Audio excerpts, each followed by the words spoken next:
5 seconds to go.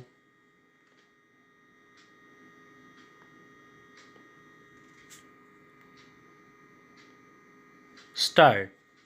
I rise to inform this august House of the status of discussions with the United States on civil nuclear energy cooperation. Substantive aspects of this are reflected in the joint statement that US President Bush and I agreed upon during my visit to Washington, D.C. last year. I would like to use this occasion to outline the context and core elements of the joint statement before detailing the status of the ongoing negotiations. Honorable members are aware that our effort to reach an understanding with the United States to enable civil nuclear energy cooperation was based on our need to overcome the growing energy deficit that confronts us. As India strives to raise its annual GDP growth rate from the present 7-8% to over 10%, the energy deficit will only worsen. This may not only retard growth, it could also impose an additional burden in terms of the increased cost of importing oil and natural gas in a scenario of sharply rising hydrocarbon prices. While we have substantial reserves of coal, excessive dependence on coal based energy has its own implications for our environment. Nuclear technology provides a plentiful and non polluting source of power to meet our energy needs. However, to increase the share of nuclear power in our energy mix, we need to break out of the confines imposed by inadequate reserves of natural uranium and by international embargoes that have constrained our nuclear program for over 3 decades.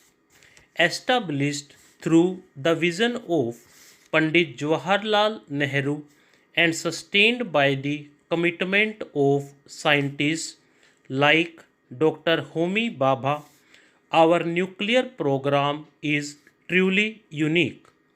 Its uniqueness lies in the breadth of its overarching vision of India mastering a three-stage nuclear program using our vast thorium resources and mastering more complex processes of the full nuclear fuel cycle. Consequently, our civilian and strategic programs are deeply intertwined across the expanse of the nuclear fuel cycle. There are hardly any other countries in a similar situation. Over the years, the maturation of our nuclear program, including the development of world class thermal power reactors, has made it possible to contemplate some changes. These are worth considering if benefits include gaining unhindered access to nuclear material, equipment, technology, and fuel from international sources. However, international trade in nuclear material, equipment, and technologies is largely determined by the Nuclear Suppliers Group, an informal group of 45 countries members, including the United States. But more importantly, in the joint statement, the United States implicitly acknowledged the existence of our nuclear weapons program. There was also public recognition that as a responsible state with advanced nuclear technologies, India should acquire the same benefits and advantages as other states which have advanced nuclear technology, such as the United States. The joint statement offered the possibility of decades old restrictions being set aside to create space for India's emergence as a full member of a new nuclear world order. On our part, as honorable members may recall from my suo motu statement last year, we committed ourselves to separating the civilian and strategic program. However, this was to be conditional upon and reciprocal to the United States fulfilling its side of the understanding. I had stressed that reciprocity was the key, and we expected that the steps to be taken by India would be conditional upon and contingent on action taken by the United States. I had emphasized then, and I reiterate today, that no part of this process would affect or compromise our strategic program. I now come to the negotiations that have taken place in the past few months. While these have been principally with the US, there have been discussions with other countries like Russia, UK, and France as well. At the political level, I have maintained contact with President of France, President Putin of Russia, Prime Minister of the UK. I have also raised this subject with the heads of state government of Norway, Republic of Korea, Netherlands, etc., all members of the NSG. I also met President Bush in New York last September and discussed implementation statement.